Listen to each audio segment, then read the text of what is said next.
personalmente, aunque ya te conocía por tu análisis, por tus estudios.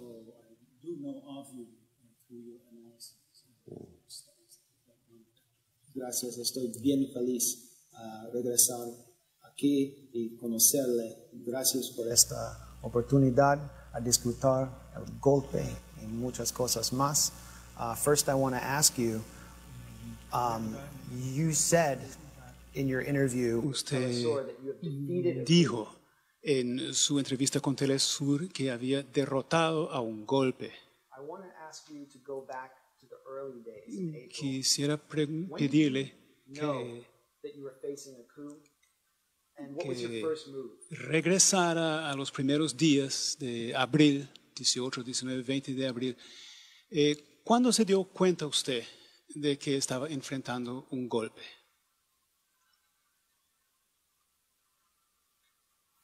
O sea, los primeros incidentes se dieron el 18 de abril.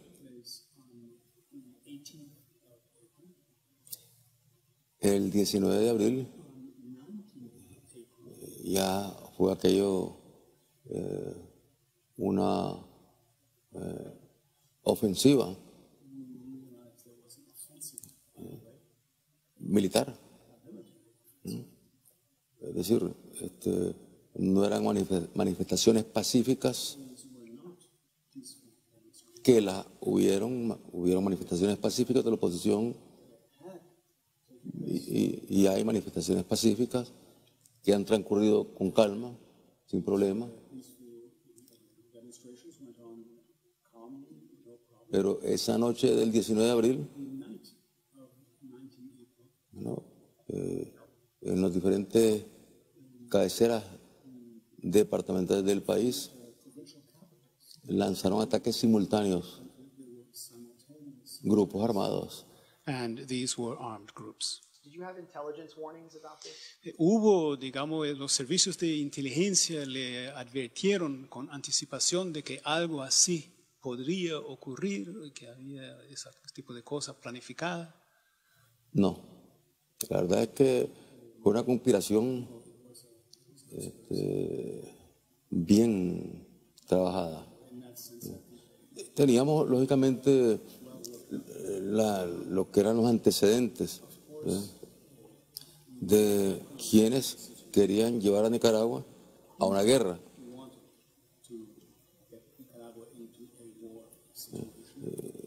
Ya que cuando nosotros retomamos el gobierno en el 2007,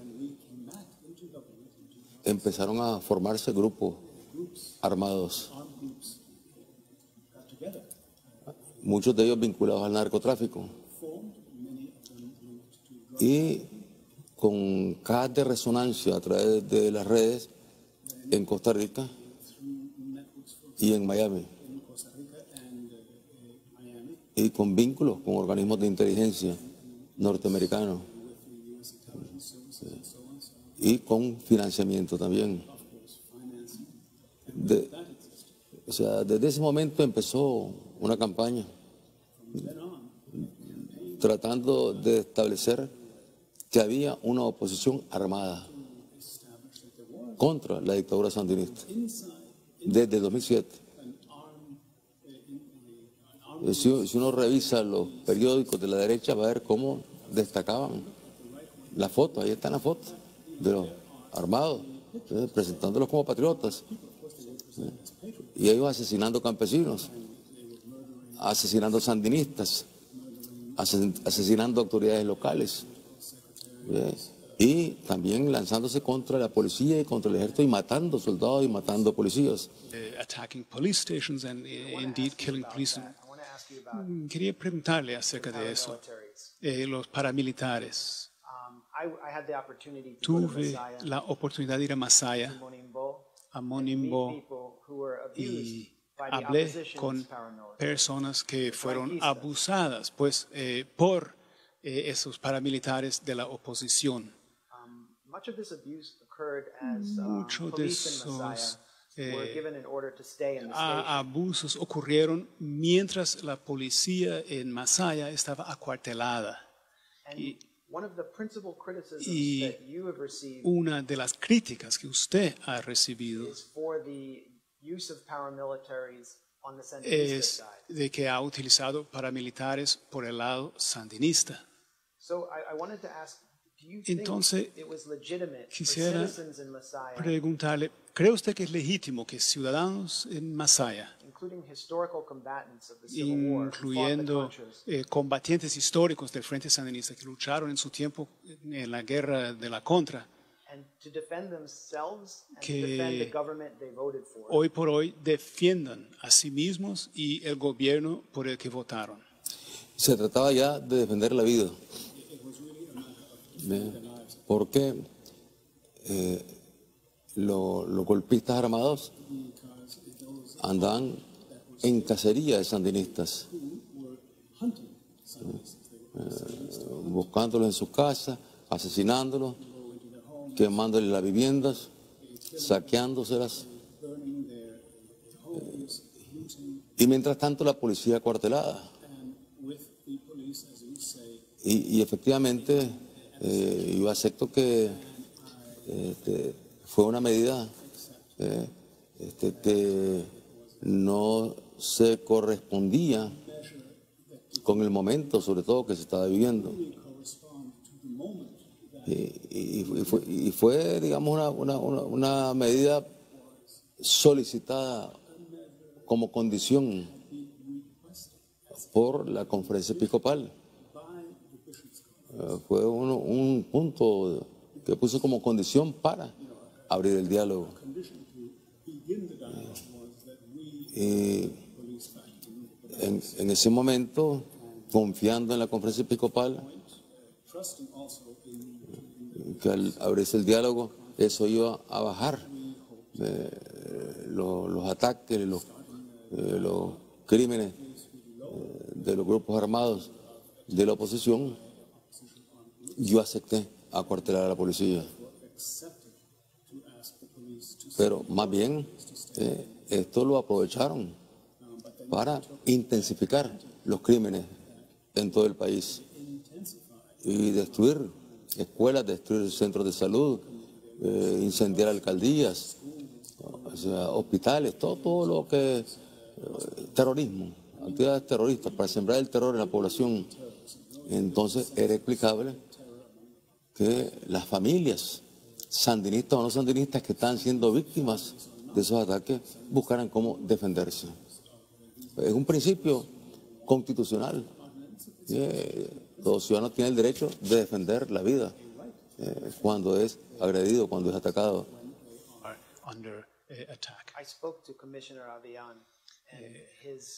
Hablé con el comisionado Avellán y perdió muchos de sus hombres y mujeres, compañeros y compañeras en Masaya, ¿no? Durante los 45 o 55 días que él estuvo acuartelado en Masaya. Si hubiera una situación similar, ¿usted haría algo diferente? Si la situación se repite, ¿lo haría de manera diferente? ¿Y por qué al final decidió usted pues que ya no y que era necesario poner orden? Yo estaba dando un tiempo para que el diálogo resultara en el restablecimiento de la paz, el cese de la violencia, el cese del terrorismo. Y mientras tanto, pues el que quisiera podía hacer sus marchas de forma pacífica, como seguían realizando marchas la gente de la derecha. Y también realizábamos marchas los compañeros sandinistas de la población identificada con el gobierno, con la consigna de la paz, Y fueron 55 días. Fue demasiado tiempo realmente. ¿Por qué? Porque eso lo que hizo fue provocar muchos muertos sandinistas, de familias sandinistas, que empezaron a ser asesinados, hasta que viendo que el diálogo no daba resultados en restablecer la paz, que las fuerzas de oposición se empeñaban en proteger los actos de violencia, de terror, los crímenes, no los condenaban, ni los han condenado. Se negaban a desmontar los tranques de la muerte, donde muchos tranques torturaban, asesinaban, robaban, pero además tenían cautivo a los pueblos en los diferentes municipios del país. Tenían cautivos a 400 transportistas centroamericanos con más de 200 furgones. Los tenían ahí cautivos. Y se hicieron esfuerzos incluso a través de la Comisión del Diálogo y con la CIDH para desmontar el que tenían en la zona de Carazo. Y en los días en que la comisión hacía las gestiones, pasaron 10 días. Durante 10 días nos asesinaron decenas de compañeros ahí en Carazo. Entonces no podíamos seguir. Y no hubo más que ir a desalojar los tranques. And take down the roadblocks ourselves. Se habla, claro, y usted está hablando de la guerra que hubo en las carreteras, en las calles, en los pueblos, pero también hay una guerra informática, digamos, una guerra de la información. Muchos de los que apoyan a usted han hablado de la manipulación en las redes sociales, etc. Hasta hay una canción que se llama Mentira. O sea, de todas esas noticias falsas, pues el tal fake news, noticias falsas. Y quiero mostrarle un mensaje enviado por WhatsApp a millones de jóvenes nicaragüenses el día 19 de abril, que supuestamente había sido grabado en la UPOLI.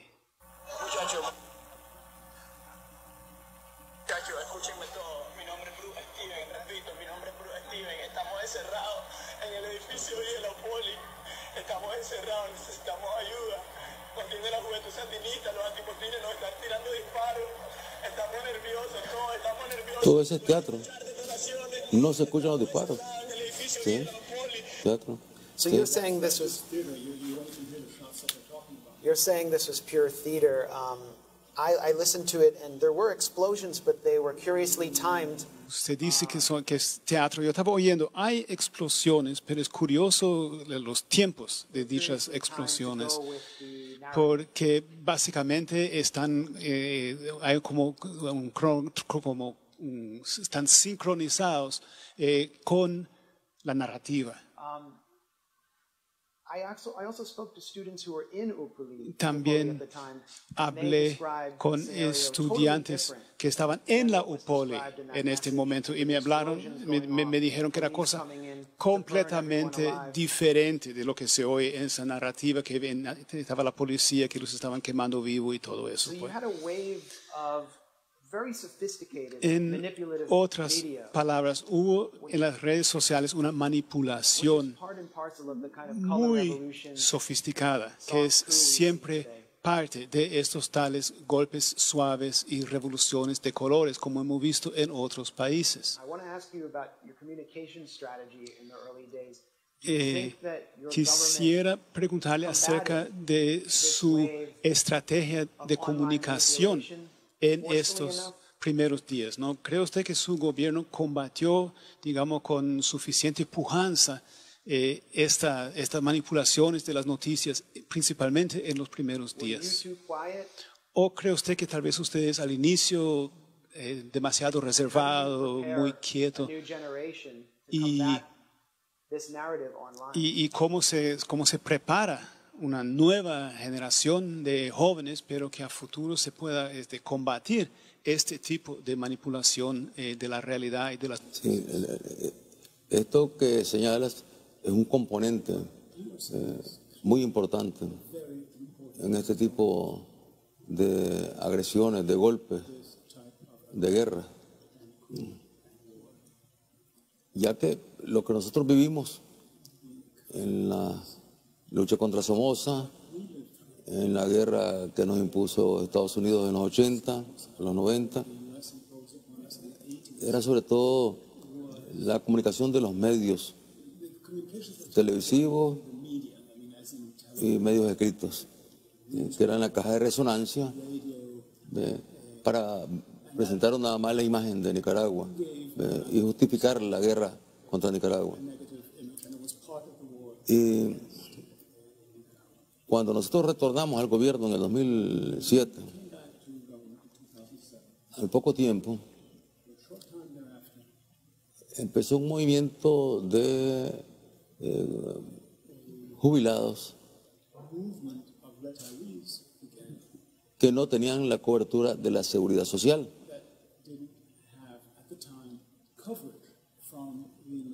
Porque no habían cubierto las cuotas suficientes.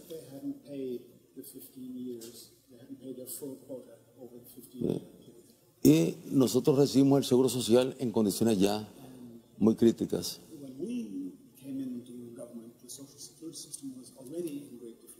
Y por nuestra sensibilidad, pues la demanda resultaba justa. Y empezamos a examinarla, a ver qué respuesta se le podía dar a los jubilados. Pero apenas habían salido los jubilados, inmediatamente apareció un, no sé cómo le llaman, un link que decía Ocupa INS. Y se internacionalizó.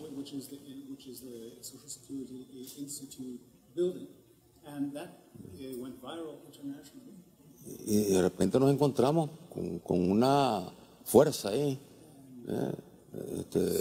de opinión a través de las redes que va cogiendo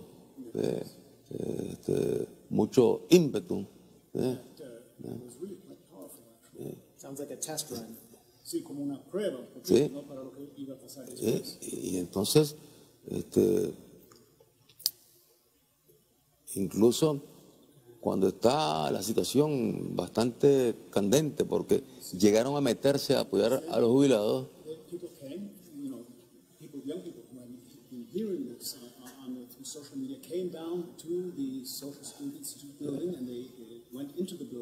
los mismos que le habían negado ese derecho a los jubilados cuando ellos estuvieron en el gobierno durante 17 años.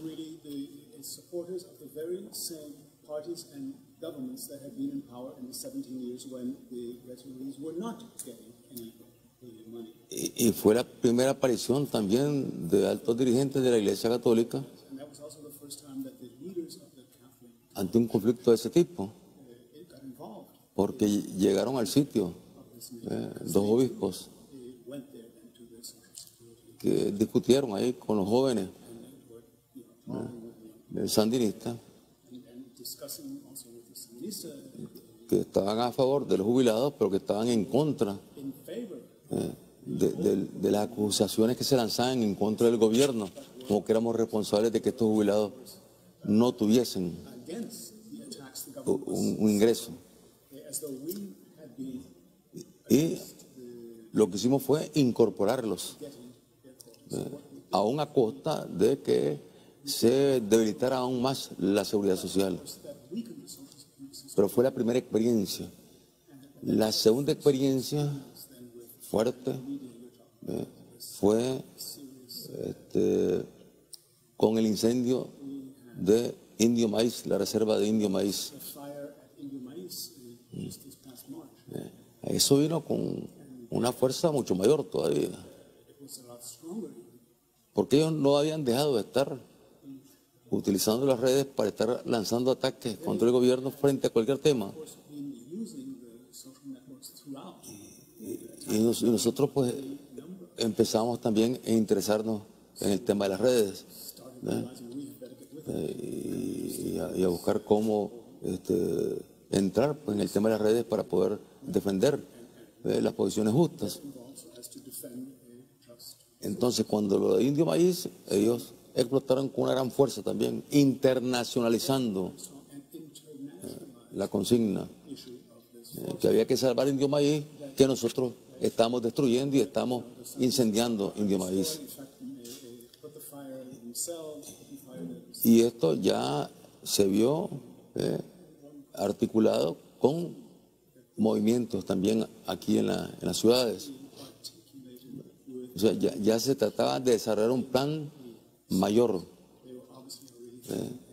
que apuntaba en esta dirección, pero no se nos ocurría que estuviesen pensando en un golpe de Estado. Simplemente pues lo miramos como una batalla donde trataban de desgastar al gobierno. Y como aquí vinieron expertos de los Estados Unidos a conocer del incendio y nos dijeron que ese incendio iba a durar meses, entonces nos preocupamos más. Esta batalla va para largo y va a ser más complicada porque veíamos el empuje que tenía y la repercusión que tenía internacional, por eso es el tema pues tan sensible, el del medio ambiente. Entonces, llovió, sí, porque es una zona muy copiosa. En cuanto a la lluvia, llovió intensamente y se le fue la bandera. Se quedaron sin la bandera. Pero a las pocas semanas vino lo del seguro. Pero los medios sociales siguieron siempre.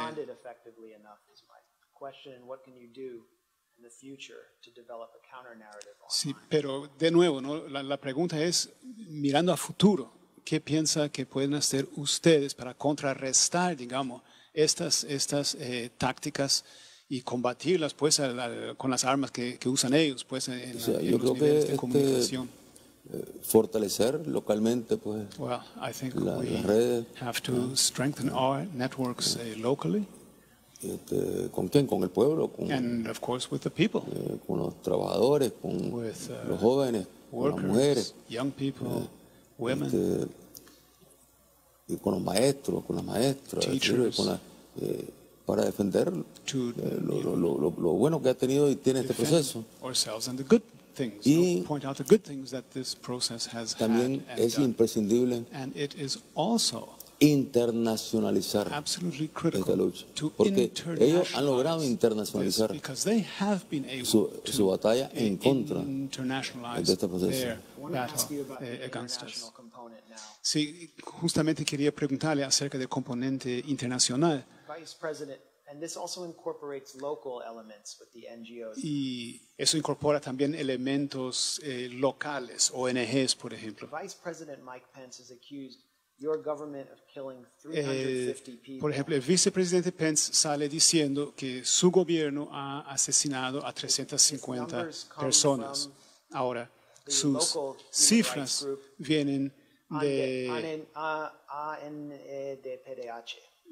la ANPDH, que es, como sabemos, una ONG fundada en Miami y que con vehemencia pues se opone a su gobierno. Ahora, Ileana Ros-Lehtinen, Mike Pence, o sea, según ellos, un 100% de las muertes ocurrieron por el lado de la oposición. O sea, la narrativa, lo que dicen ellos es que los 350 muertos, todos son opositores. Aquí no murió ningún sandinista, no murió ningún policía, no murió nadie, no hubo accidentes, no hubo nada, solo del lado de ellos. Entonces, ¿quién realmente murió y quién realmente tiene la responsabilidad? Bueno, precisamente es una información que se está depurando. Porque aquí los organismos de derechos humanos que tienen una clara línea política de atacar al gobierno han sumado todo. Es decir, si han habido en estos meses en Nicaragua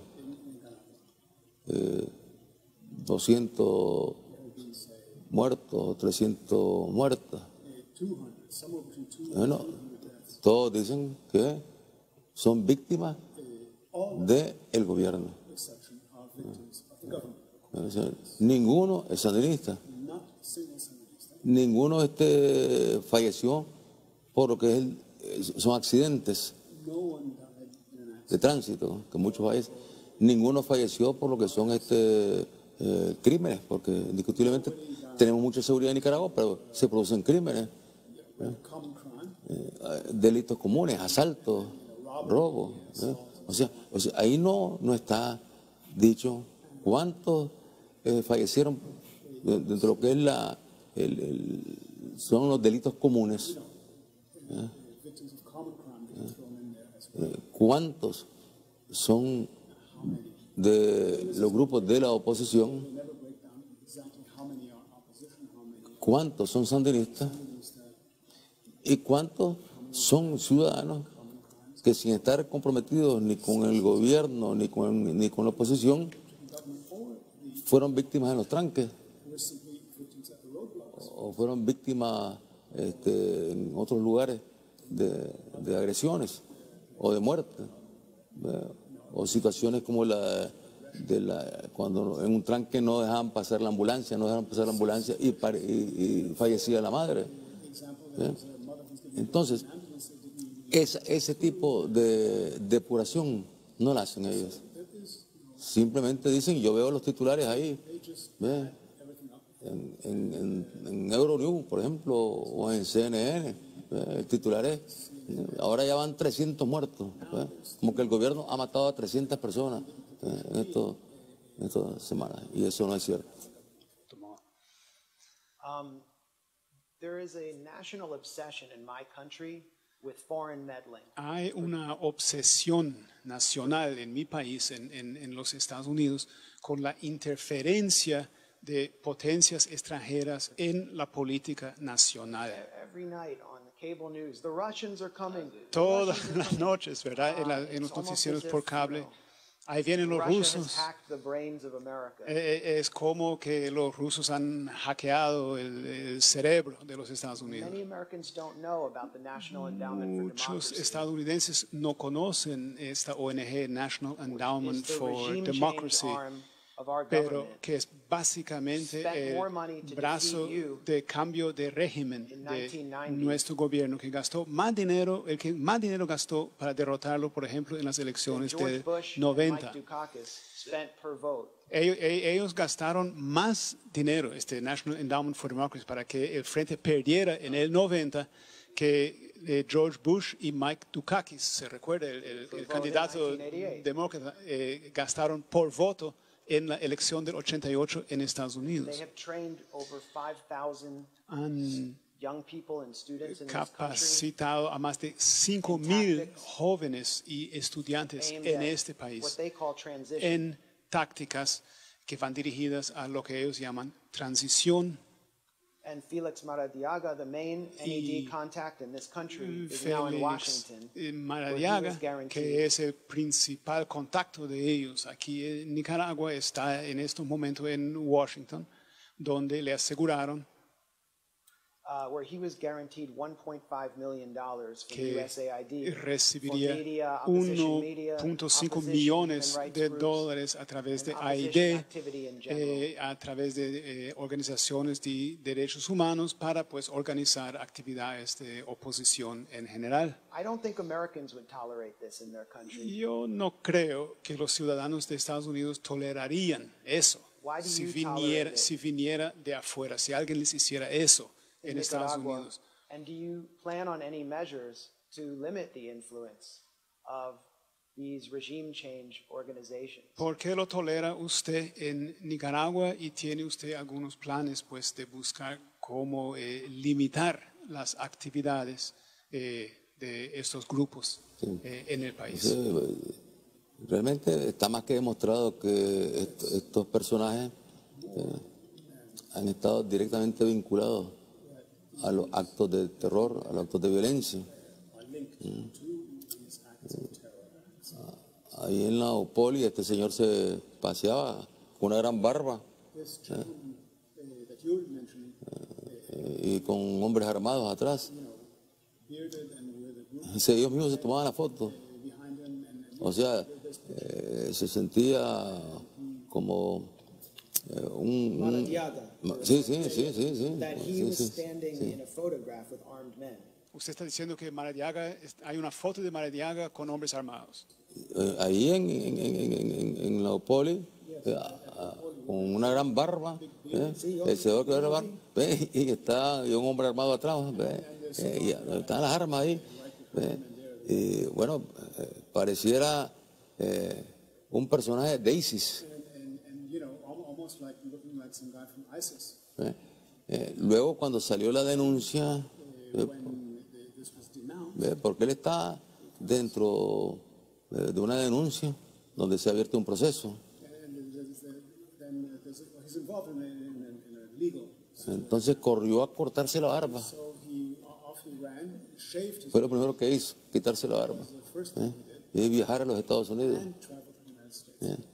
Pero bueno, él está en un proceso. Porque aquí tiene que haber justicia para todos.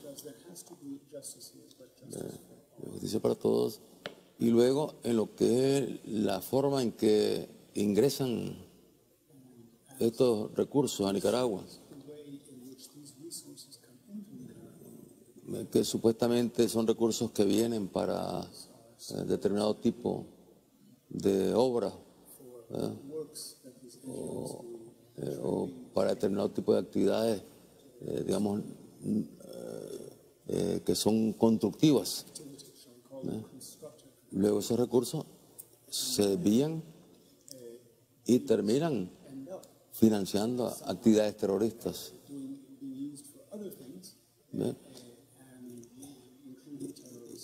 Y nosotros tenemos que ponerle atención, lógicamente, a la forma en que están fluyendo estos recursos aquí en Nicaragua. Nosotros estamos dentro de lo que son los organismos internacionales que tenemos un compromiso en el combate contra el terrorismo. Y así como Estados Unidos se protege de que le ingresen fondos para el terrorismo o fondos para incidir en elecciones, que es lo que se debate mucho ahora,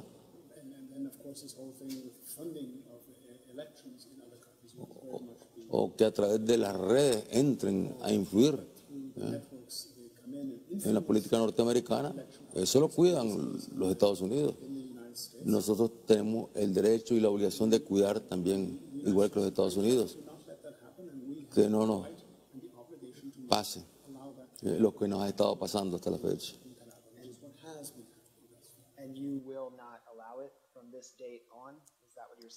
¿Está diciendo usted que de ahora en adelante no lo va a permitir? O sea, usted ha conectado ciertas organizaciones al terrorismo. Usted sabe que están de una manera u otra vinculadas con el terrorismo. Sí, aquí tenemos el organismo que ve. Este organismo se creó precisamente de acuerdo con la Convención Mundial contra el Terrorismo y el lavado de dinero.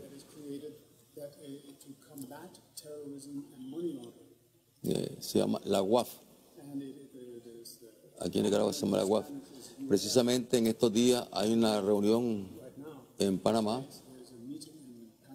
donde se está midiendo el avance de nuestros países en asegurar medidas que eviten ese tipo de filtración de dinero hacia actividades que no son legales. Entonces, le corresponderá a los organismos que tienen ese papel aquí en nuestro país, esa responsabilidad, examinar todo lo que tiene que ver con el financiamiento que se mueve, se lava y que va para actividades delictivas, incluyendo lógicamente todo lo que es el narcotráfico y el crimen organizado. I went to the office of YEP, and Maradiaga was not there because he was in Washington. So I went to 100% Fui a la oficina del IEP, esta organización, Instituto Estratégico de Política Pública, algo así. Sí. Y el señor Maradiaga no estaba porque está en Washington. Entonces fui a 100% Noticias.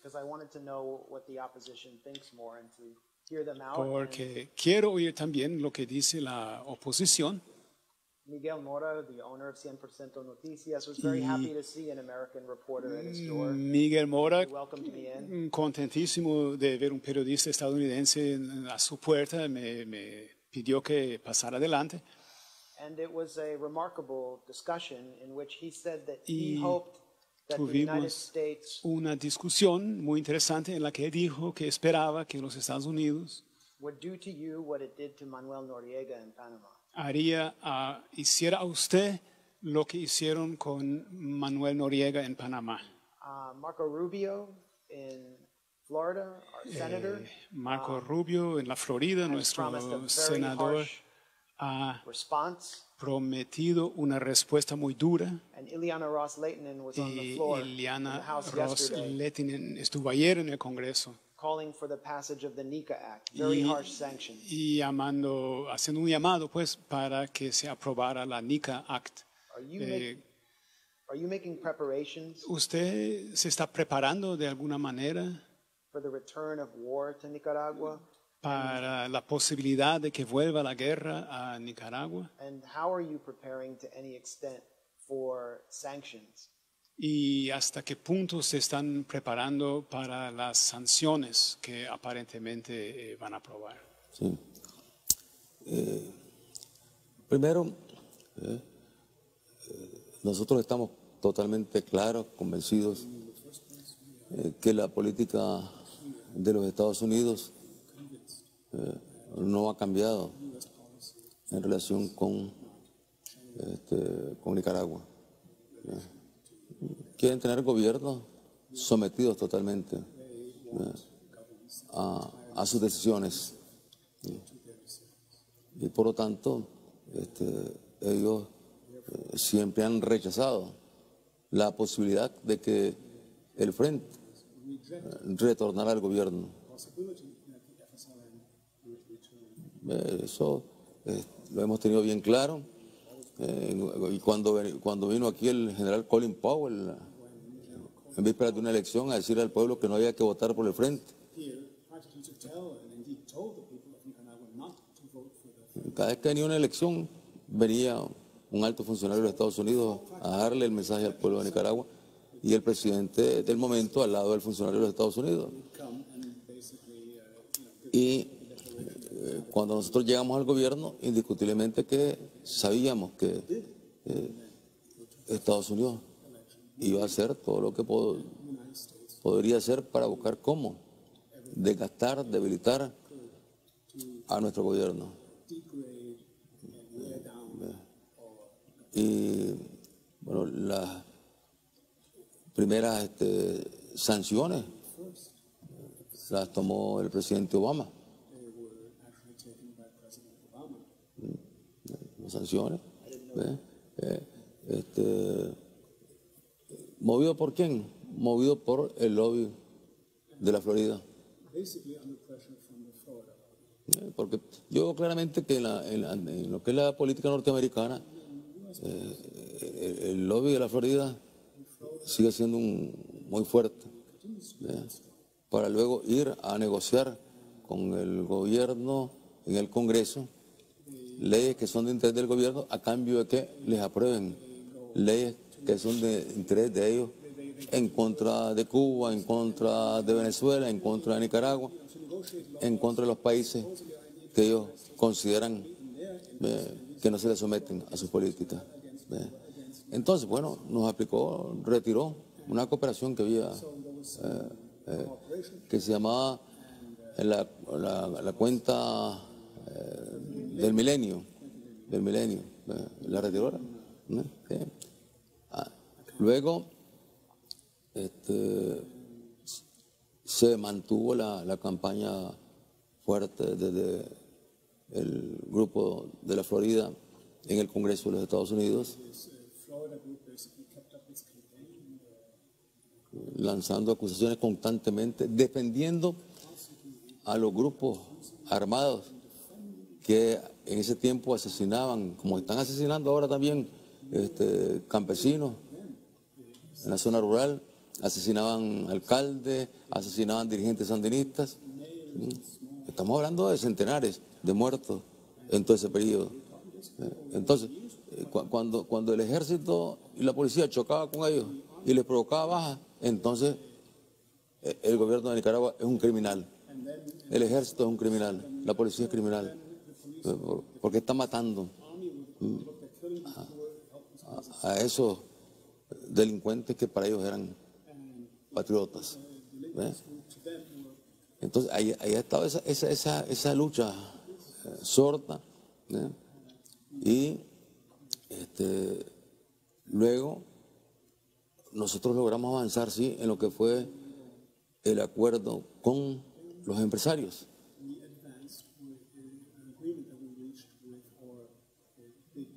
O sea, trabajadores, empresarios, gobierno, una alianza, un acuerdo, con empresarios que no eran sandinistas, lógicamente, ni habían sido sandinistas, ni eran sandinistas. No era un acuerdo político ideológico, sino un acuerdo para fortalecer la economía del país, generar empleo, más empleo, combatir la pobreza. Lógicamente un acuerdo como ese, con todas las condiciones que le damos a los empresarios, también les daba a ellos la posibilidad de ganar con más seguridad, con más estabilidad. Entonces, esa alianza empezó a ser torpedeada allá en Washington. Y los nicaragüenses de los ONG, de partidos políticos de extrema derecha que hoy andan en el golpismo, fueron allá a señalar que están haciendo mal los empresarios al estar en alianza con el sandinismo. Y ahí nació ya la famosa ley NICAT. Y entonces se trabajó la ley NICAT, se empezó a introducir en el Congreso, y ya sabemos el recorrido que lleva, los tiempos que lleva. Y ese fue un elemento muy importante para crear condiciones de desestabilización para el golpe, para el intento del golpe. ¿Por qué? Porque provocó una fractura entre los empresarios. ¿Por qué? Porque amenazaban con poner en la lista, la lista esta que le llaman la del ruso, la lista Magnitsky. Amenazaban con poner en la lista, no solamente a los sandinistas, sino también a los empresarios por estar aliados con los sandinistas. Entonces, esto dividió a los empresarios. Unos empresarios entonces se decidieron a que era mejor ir contra el sandinismo y romper la alianza y aplaudir la ley, que se aplicara la ley. Otros empresarios más serios, más responsables, porque sabía que la ley le haría daño a todo el país, más bien hicieron esfuerzos para que no se aprobara la ley. Y entonces este es un elemento que digamos, creó condiciones favorables para esta intentona golpista. Porque ya la alianza venía siendo afectada. Y, lógicamente, nosotros sabemos que una ley como esa afecta en primer lugar a los pobres, al pueblo, a los campesinos, a los trabajadores, a la familia. Viola los derechos humanos. Y una ley como esa estaría violando también las mismas normas que tiene Estados Unidos con los organismos internacionales, donde Estados Unidos está comprometido a no bloquear fondos que van para programas sociales, para programas que van en beneficio de la población, carreteras, caminos, escuelas. Entonces, indiscutiblemente que nosotros estamos conscientes de que es una ley que no es buena para Nicaragua, no es buena para el país, y que todo esto que está aconteciendo a final de cuentas afecta a Nicaragua, afecta a la región centroamericana y afecta también a los Estados Unidos. ¿Por qué? Porque Nicaragua ha sido un punto de contención contra el narcotráfico y el crimen organizado. O sea, en eso le prestamos una gran ayuda a los Estados Unidos. Any U.S. official expressed concern to you about the lines of people seeking to get into Costa Rica and connected this crisis, that crisis, to the destabilization of the country that occurred since April? ¿Algún oficial de Estados Unidos le ha expresado preocupación por las grandes filas de gente queriendo entrar, por ejemplo, a Costa Rica o de toda manera emigrar de Nicaragua? Y de ser así, lo ha vinculado con la desestabilización que ha habido en Nicaragua desde abril.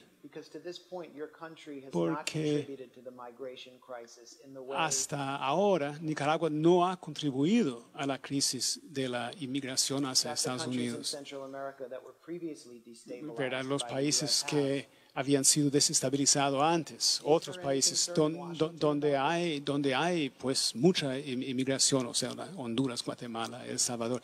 ¿Estados Unidos ha externado algo a ustedes sobre eso, que se están preocupando, están preocupados de que ahora hay más inmigrantes nicaragüenses o va a haber? Sí, efectivamente hay una tendencia de emigrar, pues, porque esta situación, esta crisis, todas estas actividades terroristas han generado no solamente pérdida de vidas, que es lo más doloroso, sino que también han dañado la economía nicaragüense. O sea, el crecimiento que venía manteniendo Nicaragua, un crecimiento sostenible, con un gran impacto en cuanto al combate a la pobreza, y creando mejores condiciones para que la población pues, emigrara menos, buscara menos viajar a otro país centroamericano o viajar a los Estados Unidos. Con el desempleo que ha generado esta crisis, entonces el desempleado va a buscar otro camino y buscan para Costa Rica, que es lo más cercano, y buscan también para los Estados Unidos, porque si antes no buscaban para los Estados Unidos, o eran muy pocos los que buscaban para Estados Unidos, ahora seguramente que muchos nicaragüenses buscarán para los Estados Unidos. Y yo diría que lo más peligroso de todo esto es el tema de la seguridad y estabilidad de Nicaragua, que está determinada por la paz y que está determinada, por lo tanto, por una economía estable. Si eso intentan romperlo, entonces lo que van a hacer es abrir y romper las fronteras, y abrir las fronteras entonces al narcotráfico, al crimen organizado, a las pandillas, porque Nicaragua ha sido el punto de contención de la presión que viene del norte hacia el sur. Aquí hemos logrado contener haciendo esfuerzos combinados con Honduras, El Salvador, Guatemala, México. Pero si se rompe esta contención, entonces aquí va a pasar tranquilamente el crimen organizado, el narcotráfico, las pandillas, que ya están penetrando en Costa Rica y van a terminar ocupando también Panamá.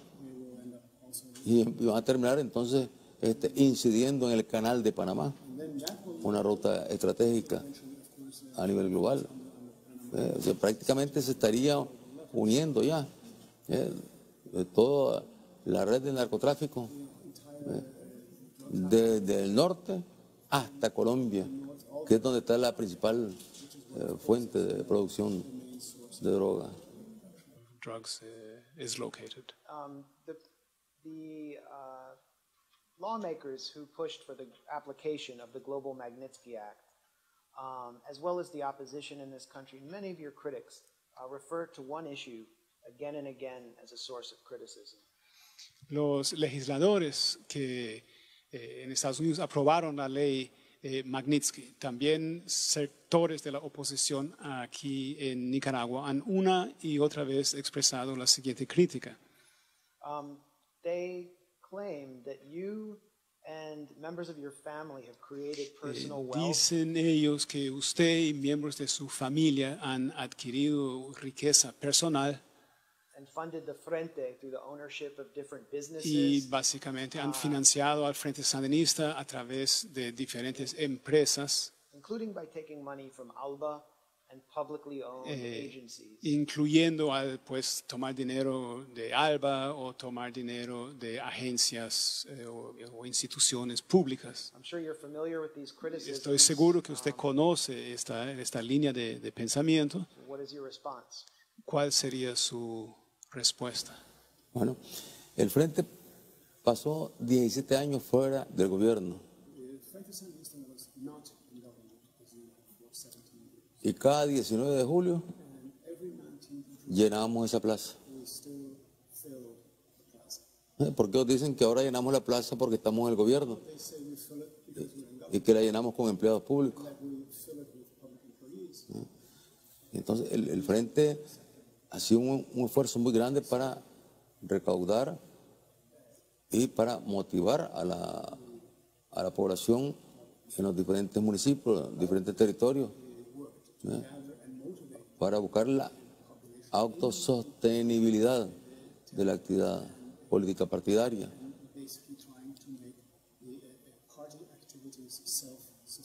Y participamos en todas esas elecciones sin estar en el gobierno. Y bueno, ahí concedíamos recursos para colocar alguna propaganda en la televisión, y propaganda directa, etcétera. Es decir, no hemos sido una fuerza política dependiente del Estado, del gobierno. Y esa es la mejor prueba, pues, que retornamos en esas condiciones. Y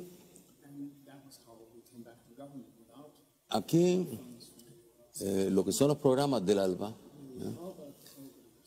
lo que han hecho es ayudarle a la población, a las familias, con programas que no los pueden entender las fuerzas que nos adversan. Por ejemplo, hablar del programa Usura Cero, que es entregarle crédito a la gente forzada, trabajadora, mujeres sobre todo, con cero interés, y que el programa pueda sostenerse. El programa Hambre Cero, que es entregarle a las mujeres campesinas en una primera etapa y después a los campesinos también que tienen una parcela de tierra, entregarle animales para la crianza, de gallina, cerdo, vaca, ganado, y que puedan convertirse en sujetos económicos, en sujetos productivos. Eso ellos no lo pueden entender, se burlan de ese programa. Lo que se ha invertido también en lo que son caminos, digamos, caminos para el pueblo, calles para el pueblo,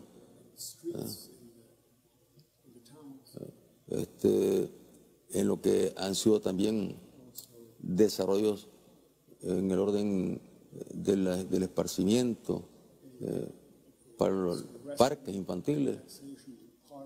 Bueno, una parte con el presupuesto de de la alcaldía, otra parte con el apoyo del ALMA. Y luego el beneficio que le han traído al país estas relaciones con Venezuela. ¿Por qué? Porque ha movilizado más la economía del país. O sea, los empresarios se beneficiaban de las exportaciones a Venezuela. O sea, en los momentos en que Venezuela tenía una condición económica más fuerte, importaban mucho de Nicaragua. Venezuela llegó a convertirse, después de Estados Unidos, en el segundo país que le compraba más a Nicaragua.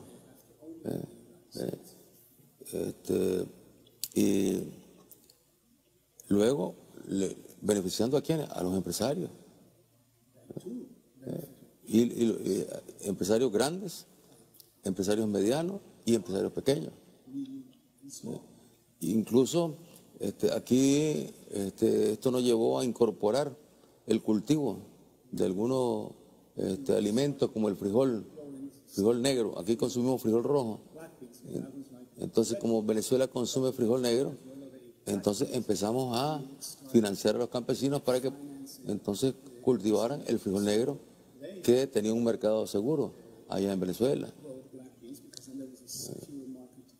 Los ganaderos igual, muy contentos, exportando ganado a Venezuela, y las plantas procesadoras de leche exportando leche a Venezuela. Las plantas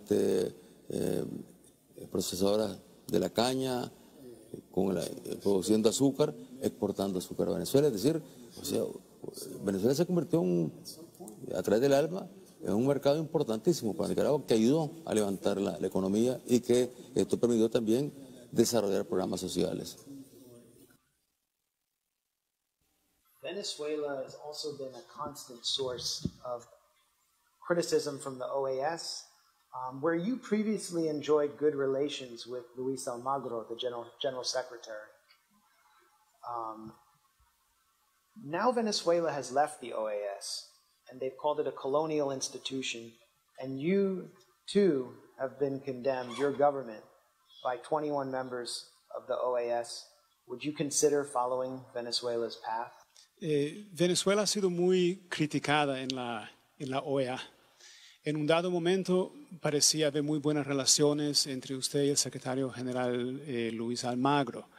Ahora Venezuela se ha retirado de la OEA, la llamó una institución colonial, y Nicaragua recientemente, por la situación que vive, ha sido condenada por 21 países en la OEA.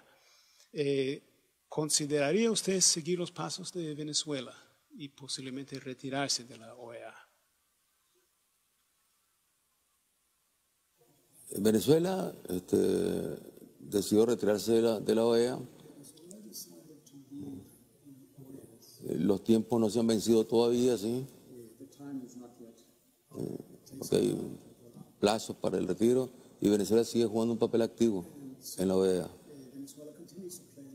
En los últimos debates que han habido sobre el tema de Nicaragua, ahí ha estado Venezuela jugando un papel activo, igual que otros países, pues, como Bolivia, por ejemplo, y otros países del Caribe, que tienen posiciones muy claras, otros países que, dadas las presiones que reciben, lo que hacen es abstenerse a la hora de la votación. Yo veo que aún con el debilitamiento que tiene la OEA,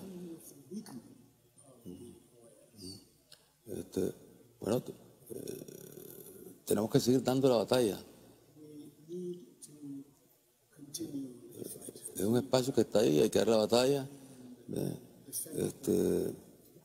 Y es cierto, por ejemplo, que países como los Estados Unidos, que están en la OEA y se presentan como los grandes promotores en la defensa de los derechos humanos, ellos no han ratificado ni han firmado su compromiso con la OEA sobre el tema de los derechos humanos. Y hablan tranquilamente de los derechos humanos. Son elementos que debilitan a la OEA indiscutiblemente. Pero lo que más debilita a la OEA en estos momentos es la actitud revanchista de gobiernos de derecha que hoy hacen mayoría en América Latina y que han hecho cuerpo con los Estados Unidos o dirigidos por los Estados Unidos o dirigidos por el grupo de Miami para hacerle la guerra a los países que defendemos una relación de respeto a la soberanía, de no injerencia, independientemente de que hay que respetar, lógicamente, las políticas de cada país. O sea, la CELAC fue posible por la madurez de las fuerzas de izquierda que entonces éramos mayoría en América Latina. Y actuamos verdaderamente de forma democrática. No hicimos cuerpos para irnos en contra de las fuerzas políticas de derecha, que eran minoría. Y no buscamos cómo descalificarlas. No buscamos cómo llevarlos para juzgarlos allá en la OEA. Simplemente los respetamos, que ellos resolvieran sus problemas porque problemas tiene cada país. No hubo una política injerencista y eso permitió entonces que se lograra al final crear la comunidad de estados latinoamericanos y caribeños y que venía funcionando bien, con alternancia en lo que eran sus reuniones. México, Caracas, Chile, Chile, Cuba, Cuba, Costa Rica, bueno, ahí va.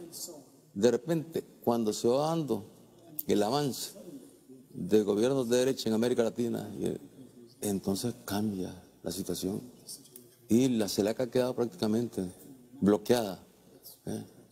Y la OEA ha sido tomada por países que irrespetan completamente a sus propios pueblos. ¿Por qué?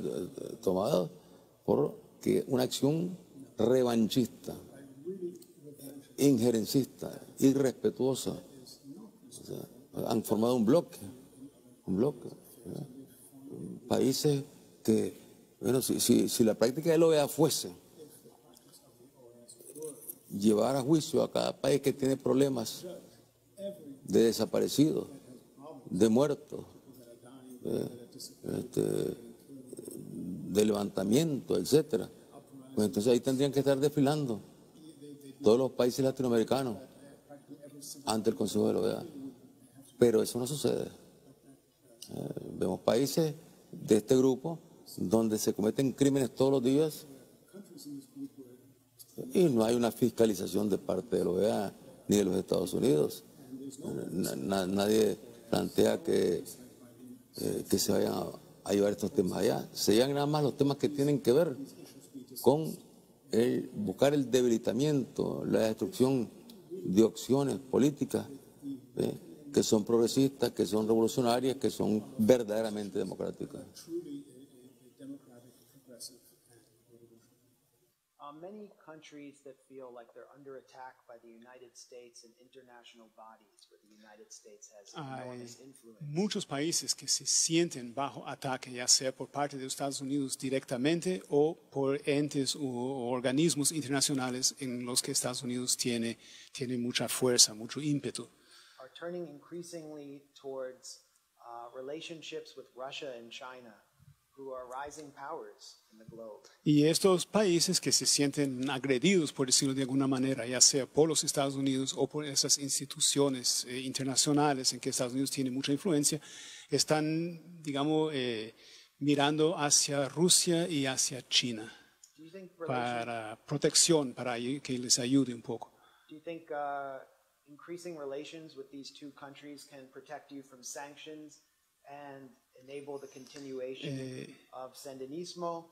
And I would also ask, ¿Piensa usted que acercándose más a países como Rusia o China, esto podría protegerlo de alguna de estas sanciones y ayudar a futuro a fortalecer el sandinismo?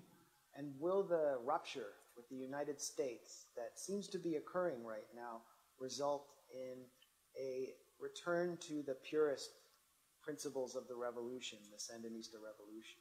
Y por lo tanto, con más apoyo, digamos, de Rusia o China, y si se consolida esta ruptura que estamos viendo entre Nicaragua y Estados Unidos a esta altura, llevar a que, digamos, la revolución regresara a sus principios originales. Nosotros partimos al triunfo de la revolución, partimos de los siguientes principios.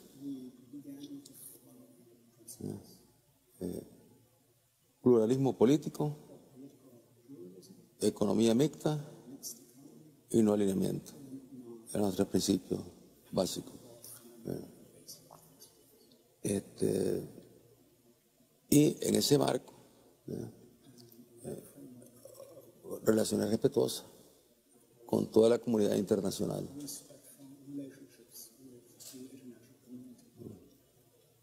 Y trabajamos antes de que explotara la crisis con los Estados Unidos, con la política del presidente Reagan. Nosotros trabajamos desde un inicio en la línea de diversificar nuestro mercado. Que no era conveniente que nuestro mercado fuese dependiente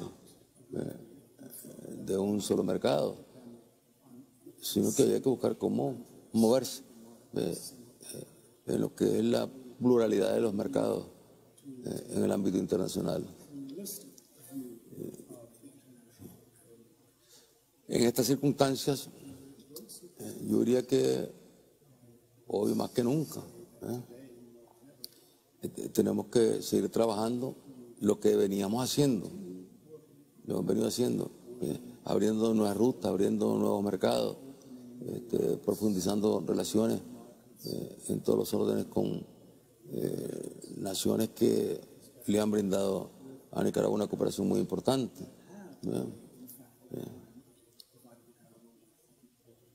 Y esto se hace más que imprescindible. Ya no solo por la contradicción histórica que tenemos con la política expansionista de los Estados Unidos. Ese es un punto de inflexión que está ahí. O sea, no se mueve. Sino que tenemos que hacerlo también por lo que se está viviendo en el mundo ahora. O sea, hay una remoción, se está removido. Está ahí, y bueno, la regla del juego que había establecido el capitalismo global, y que, bueno, había logrado pues darle cierta estabilidad y un buen ritmo pues a la economía global, inmersa China también en ese modelo, ¿no? Esas reglas se están rompiendo y eso puede o seguramente si no se superan esas grandes contradicciones, esos grandes choques que se están dando en estos momentos, eso traería graves consecuencias para las economías de los países más frágiles, incluso países con economías más fuertes que están siendo sacudidos ya por las nuevas reglas que se están imponiendo y que están rompiendo pues lo que era ese mundo globalizado. O sea, la globalización está dejando de ser globalización y se está convirtiendo en una partición, en una fragmentación, con todos los riesgos que ello trae para la economía global, incluyendo para la misma economía norteamericana. Entonces, hoy más que nunca nosotros tenemos que buscar más espacio para que se pueda sostener la economía nicaragüense.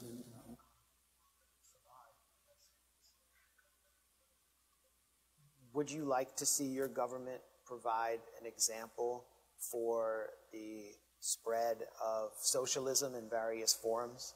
¿Le gustaría que su gobierno fuera un ejemplo para el esparcimiento, digamos, de diferentes formas o versiones de socialismo? Yo diría que lo que veníamos haciendo en esta nueva etapa del 2007 hasta el 18 de abril, lo que se haya logrado construir en Nicaragua y sobre todo los resultados, pues, bueno, eran motivos de reconocimiento de parte de todos los países con los que Nicaragua tiene relaciones, excepto, lógicamente, aquellos países con los que Nicaragua tiene relaciones formales, pero donde no miraban bien que un gobierno sandinista marcara pautas que provocaban elogio y admiración de países más desarrollados, de países porque realmente aquí se sorprendían primero del grado de seguridad. Cómo un país con una economía tan pequeña, con un presupuesto tan pequeño para sus Fuerzas Armadas, lograba tener el más alto grado de seguridad en la región y uno de los más altos grados de seguridad en toda América Latina y el Caribe. ¿Cómo lograba esta economía niveles de crecimiento, aún en los momentos de la crisis del 2008? Nicaragua logró un nivel de crecimiento mientras otras economías retrocedían. ¿Cómo se había logrado aquí? Esa gran alianza entre empresarios, trabajadores y gobierno, algo que no había sido posible en otros países, donde los empresarios ponían al gobierno. Al final entraban en contradicciones con las políticas de gobierno. Entonces, todo esto, digamos, era un camino nuevo que estábamos aquí construyendo y que está dando resultados, y que recibe el reconocimiento de la comunidad internacional, de los organismos internacionales, todo un reconocimiento, excepto, lógicamente, de la política norteamericana. Entonces, creo que tenemos que buscar cómo ser creativos, ¿no?, en cuanto al rumbo de retomar Nicaragua. Regarding the path that we take in our form of socialism. I have just two more questions, and one does concern the future path. You know, having been around the country and speaking to people who have been abused, who were Sandinistas. Dos preguntitas más. Una, he visitado pues diferentes lugares en Nicaragua y he hablado con sandinistas que han sido abusados en esta última, que sufrieron pues algún daño en esos últimos meses. They speak about direct involvement of priests from the Catholic Church at the tranques and in their own brutalization. Ellos hablan pues de la participación de sacerdotes católicos, ya sea en los tranques o mismo durante sesiones de tortura pues que sufrieron. Church was heavily involved in the plan to remove you, as well Y as parece que la Iglesia Católica estuvo involucrada, digamos, en el plan de removerlo, de hacer que usted saliera del gobierno. as well as former members of the Sandinistas Y from the MRS. también antiguos miembros del partido del Frente Sandinista que ahora están o han estado por muchos años en el MRS. And common people who took up arms for various reasons. Y así también gente común y corriente pues que tomó armas por diferentes razones. And the business community. Y como ya mencionó también usted, la comunidad empresarial. Is there any chance for dialogue with these elements while providing justice for the victims ¿Cree who were Sandinistas? usted que hay posibilidad de diálogo con estos elementos que he enumerado al mismo tiempo que se brinda justicia a los sandinistas que sufrieron? Sí, sí. Tenemos un compromiso con la justicia. Y aquí decimos derechos humanos para todos. Justicia para todos. Y precisamente hoy dimos a conocer lo que es un plan de atención a las víctimas de toda esta situación terrible que ha afectado a muchas familias nicaragüenses. Y esto lleva, lógicamente, la comunicación con ellos en primer lugar. Comunicación y el acompañamiento en el campo de la salud, en el campo psicológico, en el campo a aquellos que les destruyeron la vivienda, a ayudarles a construir una nueva vivienda, es decir, un acompañamiento.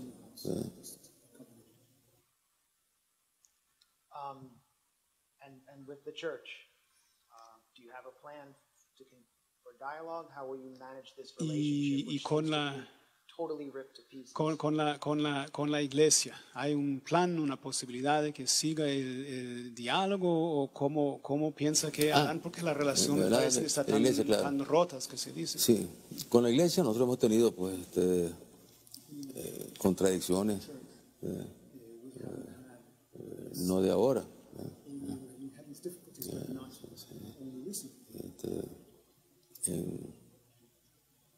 Y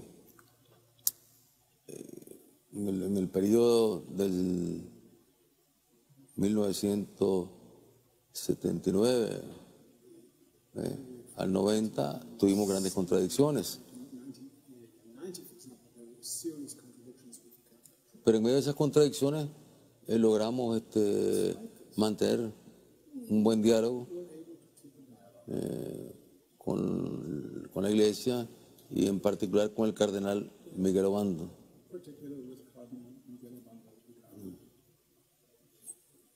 Con el cual teníamos contradicciones, a veces públicas.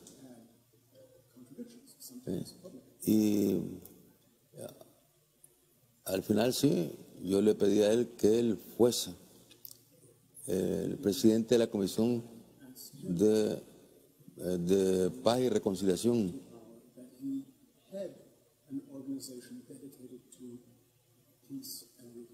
Que él la presidiera y que el segundo fuese un líder evangélico, el reverendo Gustavo Parajón.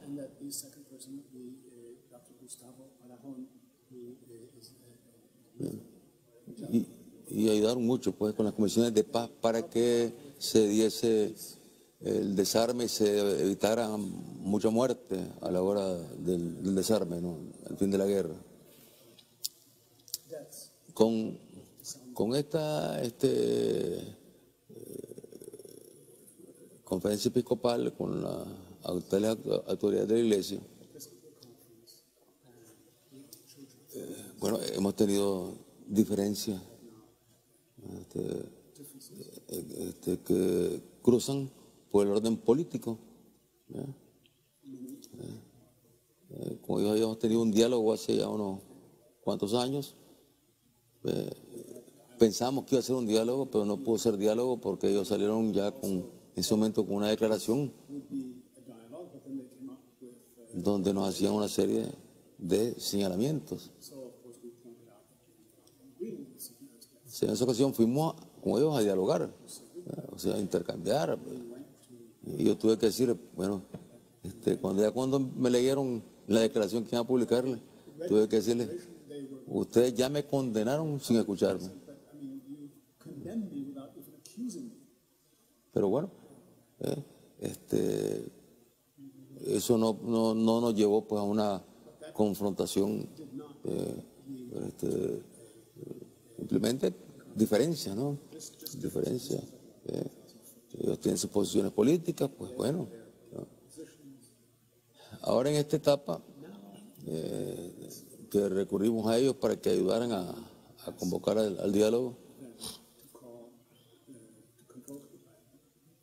la verdad es que ellos mismos decían que ellos no tenían experiencia en diálogo.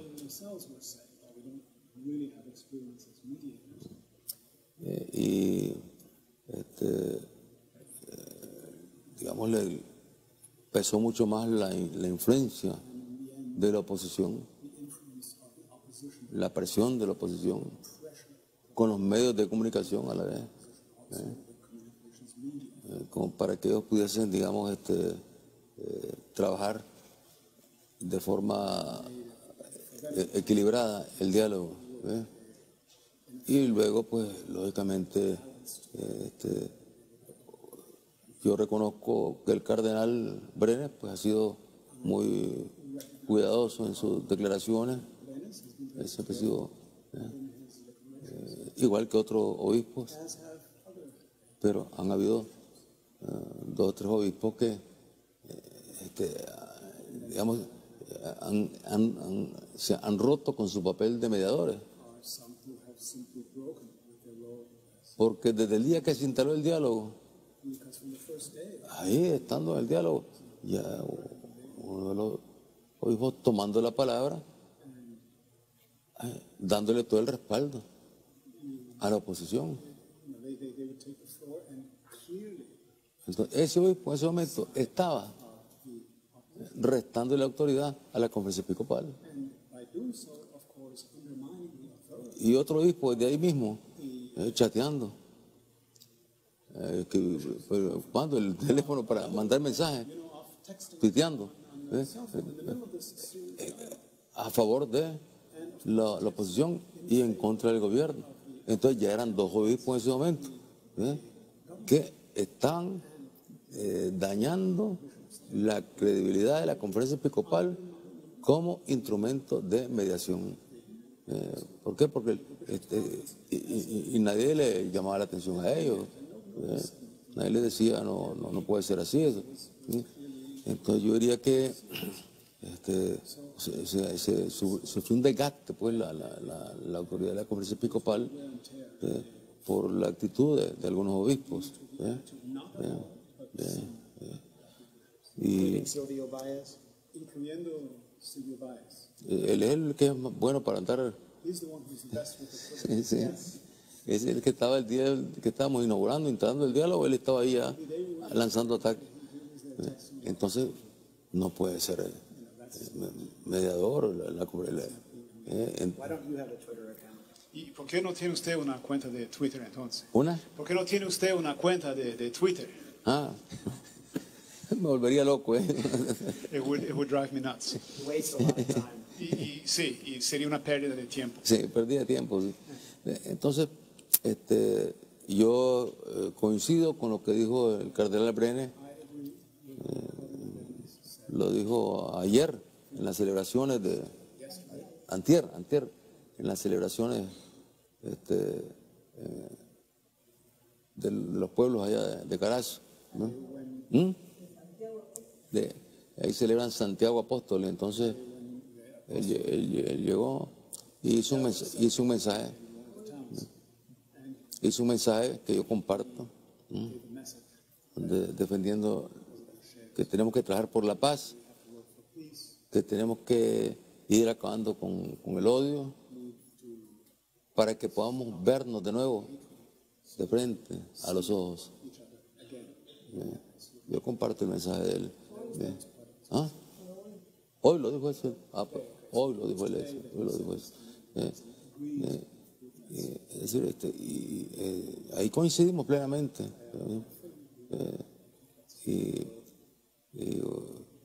Ojalá pudiésemos vernos nuevamente a los ojos y conversar de forma realmente respetuosa. Finally, some of my older friends Y came here in the finalmente 1980s. tengo algunos amigos, viejos amigos, que estuvieron aquí en los años 80 And they wanted to show solidarity with the Sandinista movement, with the Frente. por su solidaridad con el Frente Sandinista en aquella época tan difícil. Some of them took the 1980s version of selfies with you. Y algunos tomaban fotos, pues como usted, el selfie de la época, ¿no? Today, the situation among the left in the United States and Europe and the perspective on Sandinismo is a little different. Hoy la perspectiva que tiene la izquierda, ya sea en Estados Unidos como en Europa, hacia el sandinismo es un poco diferente. You've spent over a decade in power. Your Usted government ha estado received a lot gobernando of criticism. por más de una década, ha sido bastante criticado desde diferentes sectores.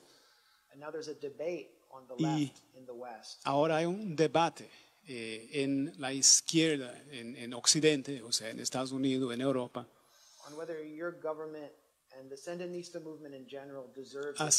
acerca de que si usted y el movimiento sandinista en general sigue ameritando, digamos, el apoyo de esta izquierda de Occidente. What is your message to the left in the United States and Europe about why they should show solidarity to your government and to the Sandinista movement in general? ¿Cuál sería su mensaje a la izquierda estadounidense, a la izquierda europea, diciéndoles pues por qué deberían seguir apoyando tanto a usted, su gobierno, como al sandinismo en Nicaragua?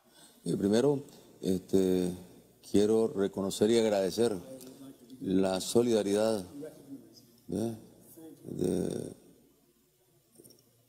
de amigos en los Estados Unidos que siguen creyendo en este proyecto y de amigos también en Europa que siguen creyendo en este proyecto y que nos han enviado mensajes, que han realizado actos, incluso hay un acto donde están en Francia, en París, frente a la Torre Eiffel, está un grupo solidario ahí, pues manifestando su apoyo a Nicaragua, al Frente Sandinista en esta circunstancia.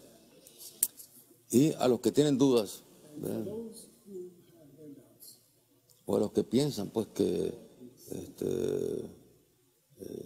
ya no vale la pena ser solidarios con Nicaragua, yo les diría que aquí al final de cuentas se trata de ser consecuente con los principios de uno mismo y que observen bien cómo se comportan sus autoridades. ¿Qué derecho le da a sus autoridades de estar castigando a un país al cual no han castigado a lo largo de toda la historia? Estar castigándolo una vez más con sanciones de todo tipo, poniendo en práctica, como siempre han puesto en práctica, la política injerencista. Entonces, yo les diría a ellos que apelo a ese principio, bueno, que es elemental defender el principio de la no injerencia, aunque no estén de acuerdo en todo lo que nosotros aquí hemos hecho o estamos haciendo. Es elemental defender el principio de no injerencia, de no injerencismo, de países europeos, gobiernos europeos o del gobierno de los Estados Unidos, porque ahí es donde salen las señales de injerencia. Más, unas veces más, otras veces menos, pero ahí van marcando señales de injerencia.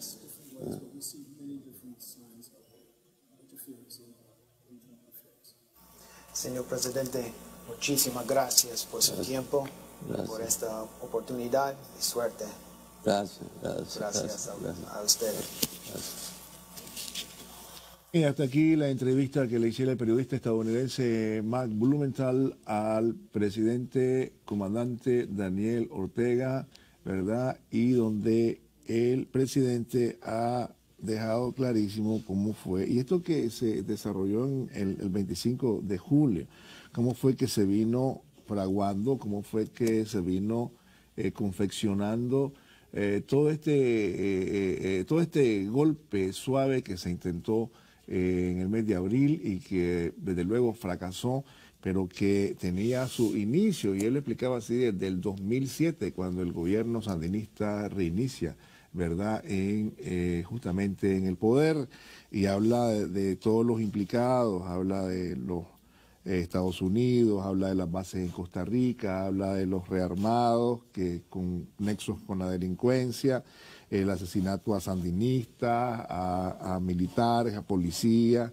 y también da cuenta de las fracturas que sufrieron el sector empresarial en la alianza con el Frente Sandinista, con el gobierno, y explica cómo fueron dando los pasos los Estados Unidos también para lograr esto, en el sentido de que con la amenaza de sanciones, inclusive la ley Majestic también podría alcanzar a uno de los o a los empresarios, y hubo amenaza, al parecer, así se deja entrever el comandante, ¿verdad? Y que eso fraccionó y dividió al empresariado entre los que apoyaban a NICAD y con los que ponían a ella y hacían lobby en favor, ¿verdad?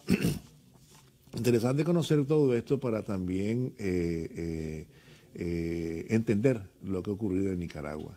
Y en eso estamos claros todos. Fue una intentona golpista, fracasada, y que estaba orquestada desde el exterior con agentes internos y grupos muy pequeños, minoritarios, que intentaron secuestrar el país.